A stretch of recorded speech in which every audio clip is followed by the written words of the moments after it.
تقدیر، ابلیس و یزدان۔ ابلیس: اے خدا-ے-کن فکان، مجھ کو نہ تھا آدم سے بیر، وہ زندانی نزدیک و دور و دیر و زود۔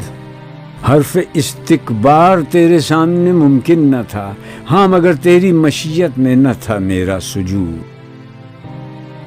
یزدان: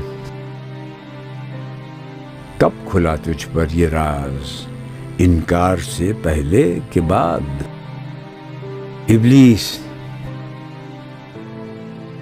بعد اے تیری تجلی سے کمالات-ے-وجود۔ یزدان فرشتوں کی طرف دیکھ کر: پستی-e-فطرت نے سکھلائی ہے یہ حجت اسے، کہتا ہے تیری مشیت میں نہ تھا میرا سجود۔ دے رہا ہے اپنی آزادی کو مجبوری کا نام، ظالم اپنے شعلہ سوزاں کو خود کہتا ہے دودھ۔ ماخوذ از محی الدین ابن عربی۔